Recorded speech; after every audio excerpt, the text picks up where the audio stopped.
I want you to picture a dinner party. Okay.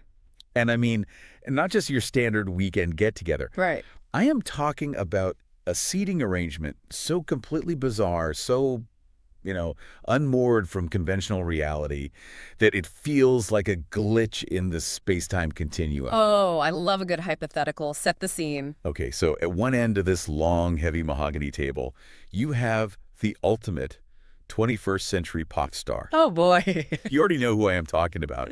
I mean, stadiums shaking with the vibrations of 70,000 people, Yeah. billions of streams, the undisputed architect of the modern heartbreak anthem, Taylor Swift. Okay, so if we are visualizing this, we have to imagine the sheer modern velocity she represents. Exactly. She is a cultural titan, right? Her entire medium is mass emotional resonance. Right. And then, sitting directly across from her at this table, maybe, I don't know, passing the salt over a candelabra, Sure.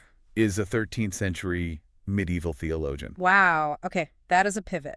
Right. He's wearing a heavy, coarse wool habit that probably smells like incense and old parchment. Naturally.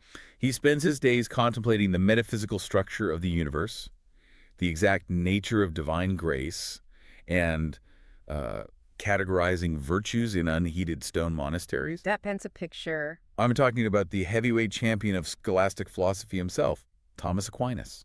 That contrast is almost jarring. It really is. I mean, you have a woman whose entire artistic output is centered on the visceral, immediate experience of modern romantic entanglement. Yeah. Sitting across from a man who wrote millions of words attempting to construct a perfectly rational architecture for the human soul. It's wild. I am just imagining the small talk. Great. Like, what do they even discuss? Do they talk about the weather in Paris versus Nashville? The Crusades, album sales. Exactly. So here is the premise of our deep dive today. Okay. According to the stack of notes and the source material we are looking at, if you left those two alone at that table long enough, they wouldn't just find a few polite areas of common ground. No. No, they would eventually realize they have been obsessed with the exact same questions for their entire careers. Which brings us to the core text we are analyzing today. That's what. It is a wildly provocative, really genre-breaking book titled Cruel Summer, Aquinas Meets Taylor Swift. And the author's identity is just as intriguing as the title. Oh, absolutely. They write under a pseudonym. The original Taiwanese Mandarin name translates directly into English as mouse-colored cat. Which is a brilliant moniker when you think about the thematic goal of the book. How so? Well, a cat taking on the color of a mouse to infiltrate the system undetected. Oh, I like that. Yeah, and that infiltrative nature is exactly what this text is trying to achieve. It is part of a larger, somewhat apocryphal collection of works known as the Philo Swift Project. So the premise of this whole project is this massive, deliberate what-if question. Right. That asks, what if, from the very beginning of her career, this global pop icon had been hiding an enormous intellectual Easter egg in her music? Yeah. What if every single track was actually a pop culture translation of a major, really dense philosophical thesis? The book plays with pairings that shouldn't work, but they somehow do. Yeah, the notes mention a few. Like it suggests pairing the postmodern French philosopher Gilles Deleuze with the song 22. Which is amazing. Or the existentialist Martin Heidegger with All Too Well. Oh, wow. Or the political realism of Machiavelli with Getaway Car. Now, before we go any further, I want to be incredibly clear with you, the listener. Yes, important disclaimer. The mission of this deep dive isn't to put on tinfoil hats and attempt to prove that a pop star is literally sitting in a recording studio, secretly reading 13th century Latin texts to figure out how to write a catchy bridge. Right, no. We're not arguing that she has a copy of the Summa Theologica sitting on the mixing board. No, the point here is a radical thought experiment. Exactly. The author, Mouse-Colored Cat, is suggesting that the intense, terrifying, and just messy human questions compressed into a 3.5-minute pop song. Questions about identity, power, love, memory, freedom. All the big ones. Those are the exact same fundamental questions that have haunted university libraries and monasteries for 25 centuries. The medium is different, but the raw human material is identical. Precisely. Okay, let's unpack this. Because to even begin this experiment, we have to talk about why this pairing makes certain people uncomfortable. The discomfort is palpable. Right. Before we get into the philosophy of the song or the theology of the man, we have to talk about the smirk. Ah, the smirk. Yes. You know the one? Oh, I do. Mm. If you were to walk into a faculty lounge or Like, pitch this idea, Taylor Swift and Thomas Aquinas at the same table, to a room full of serious academics. You will inevitably see that collective, condescending smile. It's that specific eye roll. Yes. Oh, isn't that cute? You're trying to make top 40 radio sound intellectually rigorous look. Exactly. It's a very distinct flavor of intellectual snobbery. And our author tackles this head-on in the preface of the book. They really don't hold back. To deconstruct that smirk, Mouse-Colored Cat draws heavily on the work of the French sociologist Pierre Bourdieu.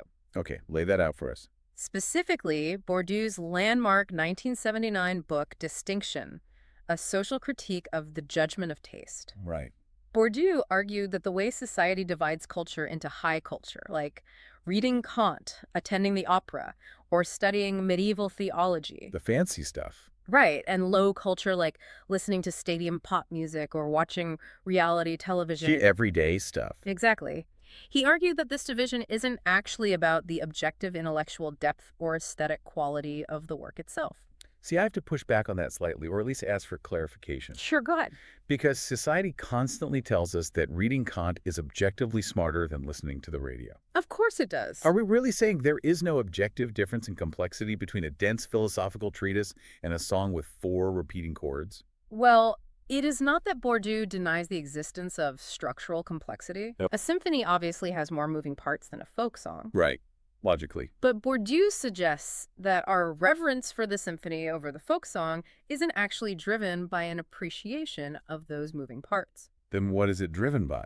It is driven by a mechanism of social sorting. Social sorting. Yeah, it is about establishing and maintaining social hierarchies. Wow. High culture is not automatically profound just because it is old or difficult, and low culture is not automatically shallow just because it is accessible. So what's the real difference then? The real difference, Bourdieu argues, is in how these cultural products circulate. Let's focus on that. Huh. How they circulate. What does the mechanism of circulation actually look like in practice? High culture circulates with credentials. Okay. You need a syllabus, a university degree, a highly specialized vocabulary, and often a significant amount of leisure time just to access it. You have to speak the language. Exactly. It requires what Bourdieu calls cultural capital. Cultural capital, right. Because it requires these prerequisites, it acts as a gatekeeper. It naturally filters people out. Right. It keeps the club exclusive. Exactly. Pop culture, on the other hand, circulates with playlists. Right. It broadcasts over the radio. It doesn't ask for your academic credentials before it allows you to feel something. No, it just hits you in the car. It only asks for your attention. It's like an exclusive VIP club. Yeah, that's a good way to look at it. The bouncer at the door of high culture isn't actually checking how smart, profound, or morally useful the ideas are. Nope. They're just checking what brand the ideas are wearing. I love that analogy. Do you have the right vocabulary? Did you read the right prerequisite texts? Right. And a stadium pop tour is just inherently wearing the wrong brand for that club. That is a highly accurate way to frame it. Pop culture is treated with deep suspicion by the intellectual elite, not because it inherently lacks complexity or truth, but because it spreads too widely. It's too popular to be good. The author of our source text makes a brilliant observation here. If 70,000 people in a brightly lit stadium all understand a concept simultaneously, that concept loses its utility as a status symbol. Oh man, that is so true. Right. If everyone gets it, you cannot use it to prove you are smarter or more refined than the general population. Right. If the masses are experiencing it, the academic feels the need to distance themselves from it to maintain their position in the hierarchy. Exactly. So, treating a pop song as a serious text of philosophy is an act of intellectual rebellion. It really is. It's stripping away the prestige of the academy. The author explicitly writes in the notes, to simplify is to flatten, to translate is to risk. And risk, unlike prestige, is democratic. And to really solidify this, if we imagine the visual backdrop of this debate, it captures the tension perfectly. To set the stage for us. On one side, you have the dimly lit, dusty shelves of an Oxford or Sorbonne library. Very quiet. Silent, exclusive, guarded by centuries of tradition where you are expected to whisper. Right. And on the other side, you have the neon-lit, roaring, chaotic, sweaty energy of a stadium. Just pure noise and feeling. The text is demanding that we stop respecting the artificial glass wall between these two worlds. I am so ready to shatter that glass. Let's do it. Because once we get past the academic snobbery and actually look at the philosopher in question, It completely upends your expectation. Oh, Thomas Aquinas is a wild ride. I always pictured medieval theologians as these quiet, passive, slightly boring guys Yeah. sitting in cold rooms, writing all day, completely detached from the messy realities of life. It's a very common misconception. But when I read the biographical notes on Thomas Aquinas in this source material, Yeah. his life was wilder and more dramatic than any modern celebrity scandal. The historical reality of Thomas Aquinas is a far cry from the serene, sanitized statues we see of him today. Totally. He was born in 1225 in the castle of Roccasecca in southern Italy. A literal castle. A literal castle. He was the son of a count. His family was essentially feudal nobility. They had money, they had power. Oh, yes. And they had his entire life mapped out with military precision. He was destined for a highly prestigious, politically powerful, and wealthy career within the upper echelons of the Benedictine order, specifically at the famous Abbey of Monte Cassino. The family essentially viewed his religious career as a political appointment. Exactly. He was supposed to bring power and influence back to the family name. That was the plan. But Thomas, who is a teenager at this point, goes to study in Naples and says, "No thanks, I'm going to join the Dominicans instead." A major plot twist. And for you, the listener, to understand the gravity of this, you have to know what the Dominicans were at that time. Right. Context is everything. They weren't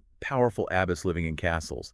They were a mendicant order. Meaning? They were literally beggars. Wow. They took vows of extreme, radical poverty and walked the streets preaching. So from a castle to the streets? Right. For a noble Italian family, this wasn't just a minor disappointment. This was a massive, humiliating public scandal. It was tantamount to social suicide for the family. They saw their brilliant son throwing away his immense social capital to become a street preacher. They must have been furious. Oh, they were. And the family was so desperate to stop him from finalizing this decision that they took measures that sound like a plot from a thriller. They literally orchestrated a kidnapping. Yes, they did. His own brothers, who were soldiers serving under the Holy Roman Emperor, ambushed him on the road as he was traveling to Paris. Just snatched him. They dragged him back to the family estate at Roccasecca and locked him in a tower. A literal tower. And they didn't just put him in a timeout for a weekend. They held him prisoner in that tower for a year. A whole year. A literal year of isolation to force him to break his vow and change his mind. And when psychological isolation and familial pressure didn't work, his brothers escalated their tactics. It gets worse. Oh, yeah. They decided that if they couldn't break his intellectual resolve, they would break his moral purity. Oh boy. The theory was that if he committed a severe enough sin, the Dominicans wouldn't want him anymore, and he would be forced to return to the path the family had chosen. That is incredibly manipulative. Very. So they sent a prostitute into his room in the tower to tempt him. And this is the moment in the biography that completely shattered my preconceived notion of the passive, quiet monk. It is a defining moment. He doesn't just politely decline her advances. No, He doesn't just close his eyes and pray quietly in the corner. definitely not. What does he do? He walks over to the fireplace, grabs a literal burning brand, a flaming red-hot log, and physically chases her out of the room with it. He chased her with fire. And then he uses the burning log to draw a massive cross on the door and collapses. The author of our notes phrases the psychological reality of this event beautifully. What do they say? They write, "The character does not negotiate with appetites." He is hardlined. He is incredibly intense. Yes. But, so here is where I need you to help me reconcile something, because it feels like a massive contradiction. Okay, lay it on me. This guy, who is so terrified of his own passions, so deeply suspicious of temptation, that he fights it off with literal fire, Right. ends up becoming the philosopher who rehabilitates passion in the eyes of the church. That is the paradox. How does a guy who attacks a woman with a burning log become the guy who writes the defense of human emotion? What's fascinating here is the sheer irony of his intellectual trajectory. And it requires a bit of historical context to fully appreciate. Okay, give us the context. You would absolutely expect a man who fought off sexual temptation with fire to spend the rest of his life writing thousands of pages condemning human desire as pure, unadulterated evil. Yeah, that would be the logical next step. But he doesn't do that. After his family finally relents and he escapes the tower, he goes to study in Paris and Cologne under Albert the Great. Okay. And there, he deeply engages with the works of Aristotle. And Aristotle, at this point in the 13th century, was highly controversial. He was a pagan Greek philosopher. And his ideas were actually heavily banned by the church authorities at the University of Paris. Precisely because Aristotle was a scientist of the natural world. Right. He emphasized observation, reason, and logic over pure mystical faith. The traditional theologians of the time thought Aristotle was a threat to Christian doctrine. Because he wasn't looking at the divine, he was looking at the dirt. Exactly. But Thomas makes this incredibly crazy, dangerous, intellectual bet. What does he do? He decides he is not going to reject Aristotle. Instead, he's going to meticulously reconcile Greek reason with Christian faith. That is ambitious. Very. He spends the rest of his life building a monumental philosophical architecture called the Summa Theologica. The big book. It is a massive systemic work where everything from the existence of God to the nature of law to the psychology of a kiss finds its illogical, rational place. Wow. The source text calls the Summa the GPS of medieval thought. I love the idea of a GPS for your soul. It's a great metaphor. So, if the Summa is a GPS that categorizes everything in human experience, how does it handle love, heat, and passion? This is where Thomas leans heavily on Aristotle's concept of the golden mean. The golden mean. Right. Thomas argues against the strict asceticism that says all bodily desires are sinful. Instead, he posits that passions, our emotions, our desires, our intense feelings are inherently neutral. Inherently neutral. They're a natural part of the human animal. Wait, I really want to press on this. Okay. The guy with the flaming log genuinely believes passion is neutral. Yes. Because his actions in the tower look like he views passion as a highly active threat, not a neutral state. It is a brilliant tension. Yeah. Thomas understands the destructive power of passion perfectly, hence the log. Right. But philosophically, he argues that the heat of the fire isn't the problem. It's not the heat. No, the problem is what the fire is attached to. Oh, interesting. For Thomas, the morality of a passion depends entirely on its purpose, its destination. Okay, break that down. He divides human emotional energy into two broad categories: orderly love and disorderly love. Orderly and disorderly. Exactly. Orderly love is a passion that seeks the genuine good of the other person. Okay. It seeks communion. It seeks duration and stability.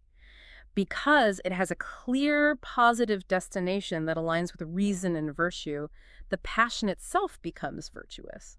The heat fuels the good. Exactly. The heat fuels the good. Okay, that makes sense. If the fire is heating the house, it's orderly. Perfect analogy. So what does Thomas classify as disorderly love? Disorderly love is passion that burns without direction. Oof. It hides in the shadows. It operates without a compass. It is pure emotional energy that doesn't actually know where it is going or what its ultimate goal is. Just burning for the sake of burning. Right. Thomas doesn't condemn the existence of the desire. He simply stands before the desire and asks it a very specific question. What's the question? Where are you running to? Wow. Where are you running to? If the desire cannot answer that question, if it has no endpoint, then the fire will inevitably burn you instead of warming you. That completely reframes how we look at impulse. He does. Where are you running to? It means that being a virtuous person isn't about being an unfeeling robot. Definitely not. It's not about turning off the heat or repressing your humanity. Not at all. Virtue is well-directed passion. Well-directed passion. In Thomistic thought, courage sits right in the middle between cowardice on one side and foolish recklessness on the other. That's the golden mean. Right. Temperance is the rational middle ground between gluttonous excess and total unhealthy deprivation. Okay. And love, Thomas argues, sits directly between icy coldness and uncontrolled combustion. Okay, if love sits right on the knife's edge between coldness and combustion, we need to talk about the combustion. Let's do it. Because we are about to transition from the 13th century GPS of the soul directly into the theology of a modern pop song. Yes, we are. Let's talk about Cruel Summer. This is where the synthesis of the source text really shines. It's so good. If we take Thomas's framework of orderly versus disorderly love and apply it to the narrative of Cruel Summer, the song reveals a surprisingly deep architectural structure. Yeah. Let's look at the lyrics. The song is basically pure, concentrated anxiety and heat. Oh, absolute heat. From the very first verse, it is drenched in this feeling of impending doom and high stakes. Yeah. The lyrics talk about sneaking in through garden gates, keeping secrets, fever dreams, and the physical toll of an unspoken romance. It is deeply physical. It is sweaty, it is desperate, and it famously culminates in this massive, frantic, almost unhinged scream in a stairwell during the bridge. Yes, the famous scream.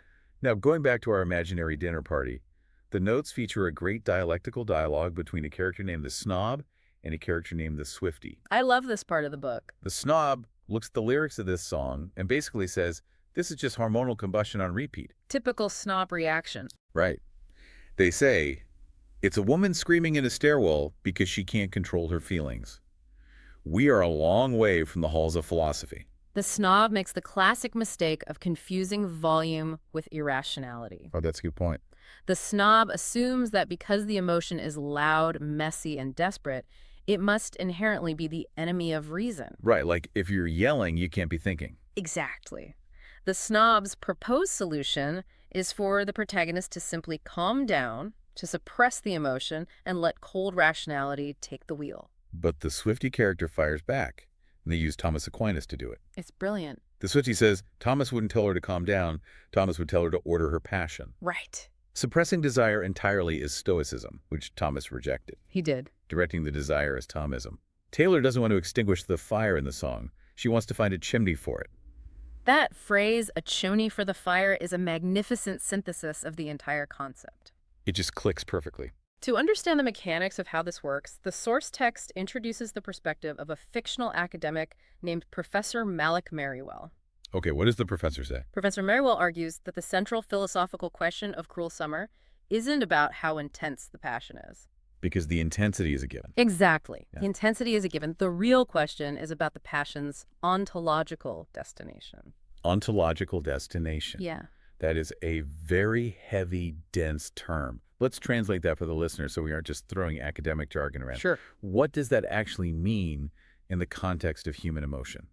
It connects back to Aristotle's concept of teleology, which Thomas adopted. Teleology. Teleology is the idea that everything in existence has an end goal, a final purpose. Like a seed becoming a tree. Exactly. A seed's teleology is to become a tree. In what we might call Thomist economics, every single ounce of human emotional energy requires a finality, a goal, an endpoint, a structural reality to house it. Without an orientation toward a specific, definable, good, emotional energy just becomes pure turbulence. It's chaos. Right.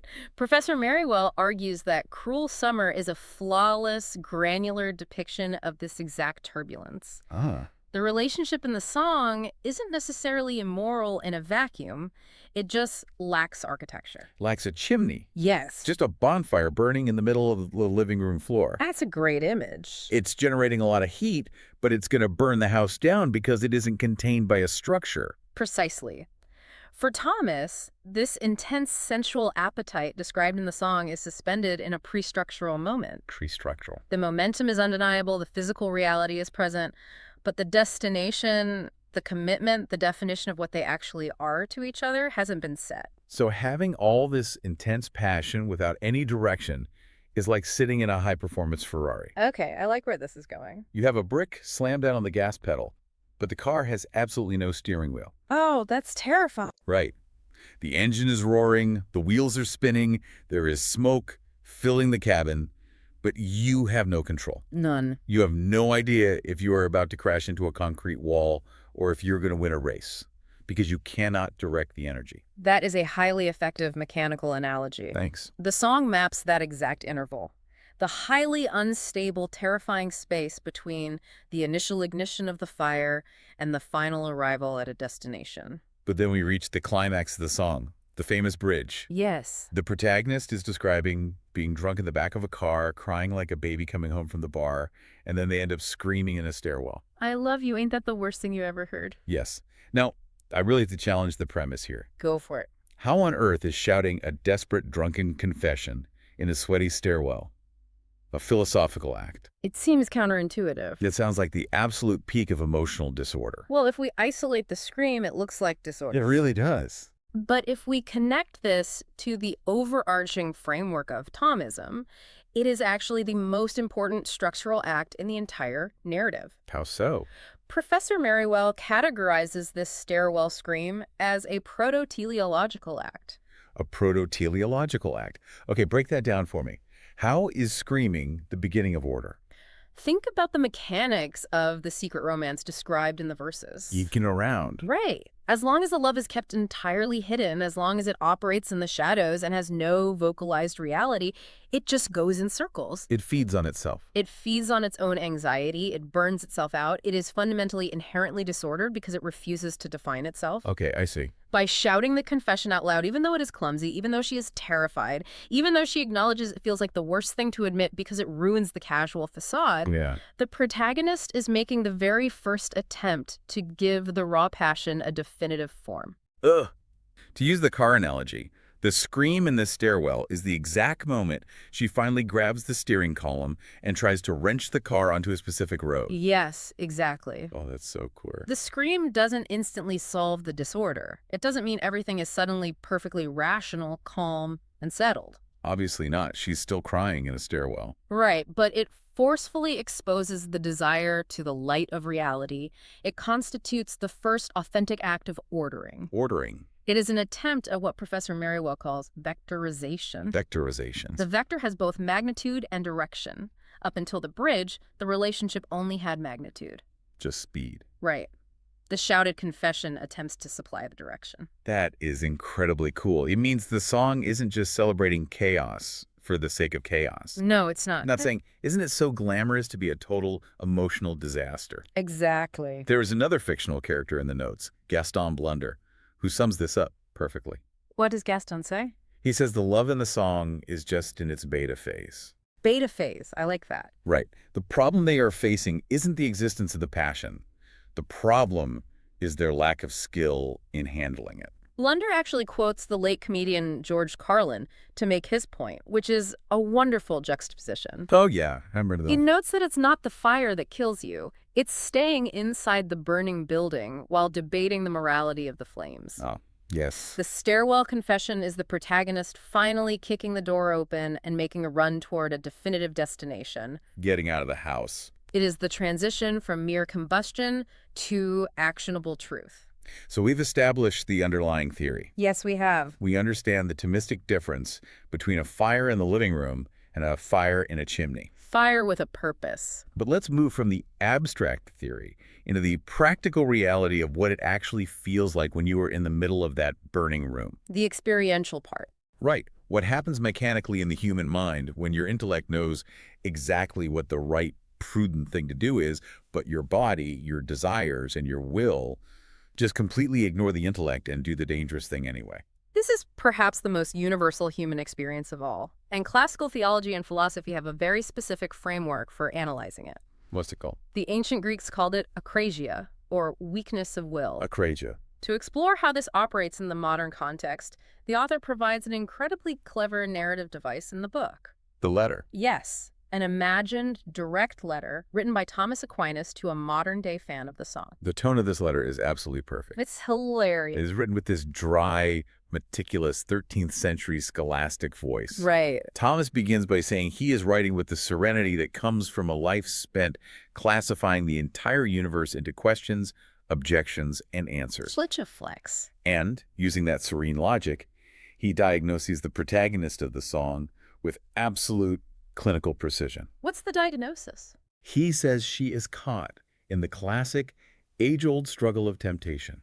He describes temptation not just as a vague feeling of wanting something bad, but as a specific structural malfunction between different parts of the soul. A structural malfunction. Yeah. It is the moment when the intellect understands perfectly well that a situation is imprudent, dangerous, or harmful, but the will, driven by sensual appetite, decides for mysterious reasons to continue pursuing it anyway. Knowing it's bad, but doing it anyway. In the specific narrative of Cruel Summer, the intellect, or prudence, is whispering to the protagonist to slip out the back door and end the messy situation. But the passion insists on staying in the room just a little bit longer. And in this letter, Thomas specifically calls out one of the most famous lyrics in the bridge of the song. Which one? Devils roll the dice, angels roll their eyes. Ah, yes. And I love his reaction to this line because he doesn't scold her for it. No, he doesn't. He actually validates it. He says this lyrical observation is strictly theologically accurate. That makes me laugh every time. Because from the perspective of heaven, angels have spent the last several millennia constantly rolling their eyes at the bizarre, irrational decisions of human beings. It is a deeply humorous touch, but it points to a profound theological truth about human free will and our inherent propensity to choose the chaotic, visceral path over the safe, rational one. That's just human nature. And to really drive this point home, to make the philosophy tangible, the author stages another incredible scene. Paint the picture for us. If you look at the background now, the visual shifts away from the roaring stadium and the dusty library. Okay. We are now looking at a rainy cobblestone street in Rome at 2 o'clock in the morning, viewed from the backseat of a moving car. We are in an Uber. Yes. It's a 4.8-kilometer ride through the ancient streets of Rome, and the passengers sitting in the back seat are Taylor Swift and Thomas Aquinas. It is a brilliant atmospheric setting for a philosophical dialogue. It really is. The weight of history is all around them. They are looking out the window at the ruins and the churches. And Taylor looks at Thomas and says, "You look at the streets as if they were a theological map." And what does Thomas say? And Thomas, ever the scholastic, replies, "Every city is a moral map. It is built on choices." Wow. To which Taylor responds, "In my songs, it's more like a map of mistakes." And Thomas, this towering figure of the medieval church, doesn't judge her for that. No, he doesn't. He doesn't offer a sermon on purity. He says, mistakes are an excellent teacher. The church has been learning from them for 2,000 years. He's surprisingly chill. And then the Uber hits a red light. Yes. And here's where it gets really interesting. Because they have a deep metaphysical interlude sitting at this red light in the rain. The red light forces a pause, a moment of reflection. Right. Taylor confesses the core agonizing problem of the song's narrative. What does she say? She says, "In the song, I know it's a bad idea. I know it's going to hurt, but I do it anyway." The classic dilemma. And Thomas delivers this devastatingly simple, crystalline piece of philosophy. You hear it? He says, "Knowledge of what is good does not guarantee its practice." I read that line and I just stopped. Knowledge of what is good does not guarantee its practice.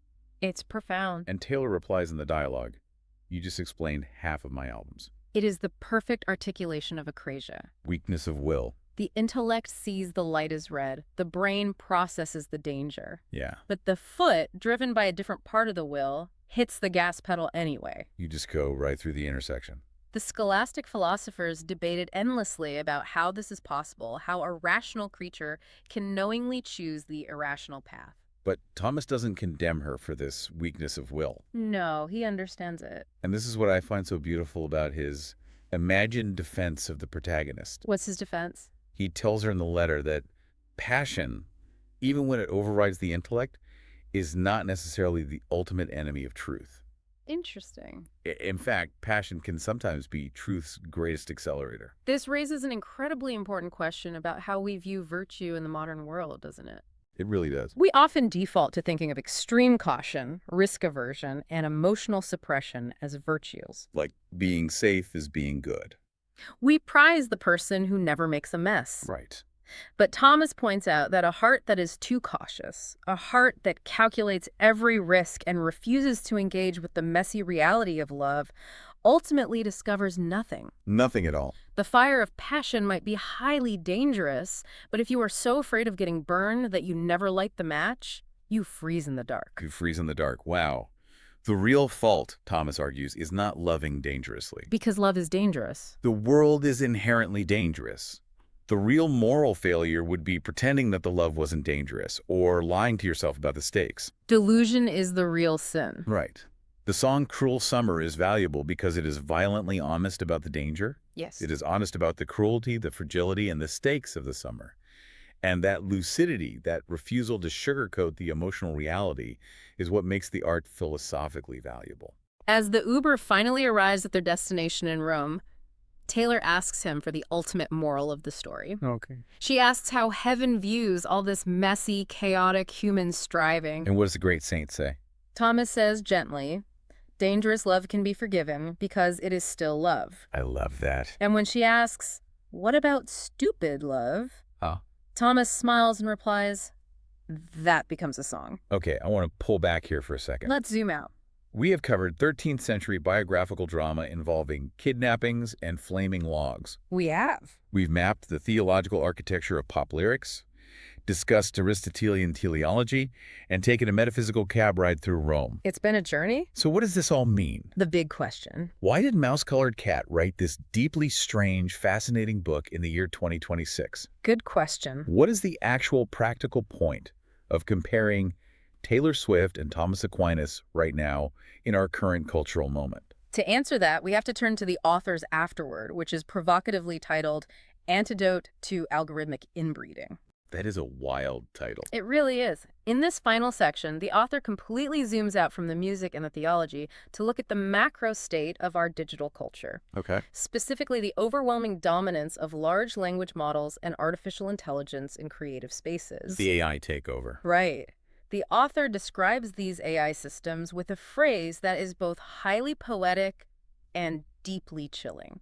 What is it? They call them stochastic parrots of infinity that read everything and understand nothing. Stochastic parrots. Nice. I want to linger on that because it explains the mechanics of what AI actually is. Yes, let's break it down. It's not a thinking machine. It's a statistical engine. Exactly. It is just mathematically predicting the next most likely word in a sequence over and over again based on its training data without Yeah. possessing any actual comprehension of the meaning of those words. Exactly. It operates entirely on probability, not on insight. Right. And the author points out a massive, dangerous shift that has occurred in how we process information. What kind of shift? Back in the 1980s and 90s, when digital copying first became mainstream, the great promise of the digital age was zero generation loss. Zero generation loss. Right. If you made a photocopy of a physical piece of paper, the copy was a little bit worse than the original. It got blurry. Right. But if you copy a digital file, the ones and zeros remain perfectly pristine. The fidelity is infinite. But today, in a world where AI is generating massive volumes of our text, our art, our music, and our code, the danger isn't that the digital signal degrades. No, the signal is fine. The danger is that the meaning itself degrades. The author introduces a critical concept to describe this phenomenon: What is it? digital autophagy. Autophagy. In biology, autophagy literally means self-eating. It's when a body begins to consume its own cells. Okay. In the digital realm, as AI systems generate more and more synthetic content, they inevitably begin to scrape the internet and train on their own synthetic outputs. Oh, wow. They are feeding on themselves. It creates a closed, recursive loop of information. Let's talk about the mechanics of why that is so dangerous. Okay. What happens when an algorithm feeds on itself? If an AI is constantly predicting the most mathematically average, likely next word, and then it trains on that average text to write its next text. The circle gets smaller. Right. The standard deviation just keeps shrinking. Exactly. It just produces the most safe, predictable, middle ground mush imaginable. It flattens everything. Every single iteration gets smoother, less offensive, less weird, and ultimately more boring. Yes. It is a system devouring its own potential for creativity, producing an endless sea of conformity instead of actual intelligence. If you look at AI-generated images as an example, you see this model collapse visually. Right, the weird hands. Exactly. The AI generates a face, but it smooths out the pores and the asymmetrical human flaws. It makes it perfect. Then the next model trains on those smoothed out faces, and eventually it just generates plastic-looking mannequins. There's no texture left. The weirdness at the edges of the bell curve is systematically shaved off. That's depressing. This is why the author's work in this book is so vital. They provide a philosophical solution to this apocalyptic loop of digital self-consumption. Okay, what's the solution? And they call this solution capacitivism. Capacitivism. I am obsessed with this concept. Brilliant. The idea is that we don't just become Luddites. We don't just smash the server farms and reject the digital photocopy entirely, because that's impossible. They can't go backwards. Instead, we defeat the system by overloading it. We inject massive amounts of human friction into the circuit. Friction is the key operational word here. How so? An algorithm seeks frictionless processing. Mm. It seeks the easiest, most predictable pathway between two data points. Right. How do we create friction? By doing exactly what Mouse-Colored Cat has done in this book. By making weird connections. We force the machine to deal with conceptual pairings it could never naturally statistically associate. Right. We link the mundane reality of a red scarf to Heidegger's complex ontology of being. Doesn't compute. We put the ruthless political calculus of Machiavelli into a getaway car. The AI is like, what is this? Exactly. We throw the medieval theological rigor of Thomas Aquinas and the stadium pop emotionalism of Taylor Swift into the back of an Uber in Rome. We create data that the machine doesn't know how to digest. Yes. AI can organize existing data faster than any human, but it cannot dare. It cannot take a leap. It cannot make the bizarre, irrational, brilliant conceptual leap across unrelated fields. The author calls this act intellectual vandalism and asserts that this specific type of vandalism is a fundamentally human act. It is proof of life. Proof of life. There is no mathematical training data for a concept like Wittgenstein and a slammed door. Right. An algorithm looking purely at probabilities would never, ever calculate that connection because the statistical distance between the two concepts is too vast. It's mathematically impossible for the machine to dream that up. It requires a messy biological human mind or maybe a brilliant mouse-colored cat to force the machine off the digital highway and onto those weird, unmapped, muddy side roads of human thought. If we connect this to the bigger picture, it is a massive call to action for the listener. It really is. The author states very clearly that the true citizen of tomorrow will not be the person who just passively consumes the algorithmic flow of information. No. It will be the person who actively bends it. Mm. Sovereignty in the modern age isn't just about owning your data. It's about deliberately disturbing the logic of the algorithm. It is a robust, necessary defense of the absurd, the passionate, the contradictory, and the deeply human. Absolutely. It is a reminder that our flaws and our wild conceptual leaps are our greatest assets. Which brings us full circle to where we started. The dinner party. We began this journey looking at the highbrow snobbery of cultural sorting, unpacking Pierre Bourdieu, and the VIP bouncer who checks your intellectual brand before letting you into the club. Right. We shattered that glass. We watched Thomas Aquinas fight off temptation with a burning branch, proving he wasn't a cold statue, but a man who intimately understood the sheer, terrifying heat of human passion.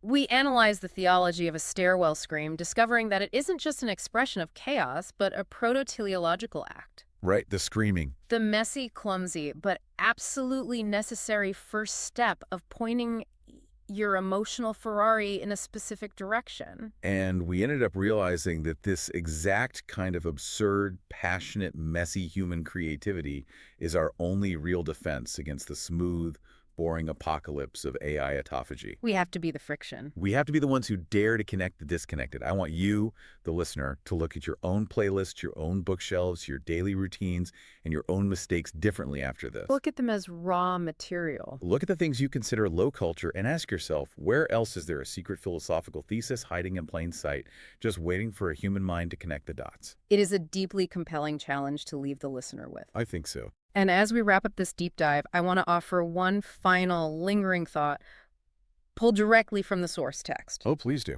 It is a historical fact about Thomas Aquinas that we haven't deeply explored yet, but it dramatically recontextualizes everything we have discussed today about logic, passion, and truth. Oh, this is the perfect way to end the journey. Tell them the story. Thomas Aquinas was the ultimate architect of reason. Right, the GPS guy. He was a man who wrote millions of words over his lifetime, meticulously organizing the entire universe, the nature of God, and the human soul into a perfect, flawless logical system. The Summa Theologica. But on December 6, 1273, while celebrating Mass in Naples, something happened to him. What happened? We don't know exactly what it was. A mystical vision, a profound emotional realization, an overwhelming psychological experience. Okay.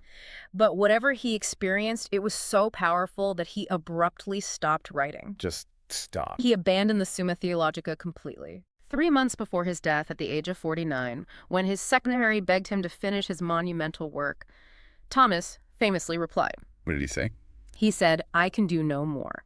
Such secrets have been revealed to me that everything I have written seems like straw to me compared to what I have seen." Seems like straw. All those millions of words, all that perfect logic. Yes, just straw.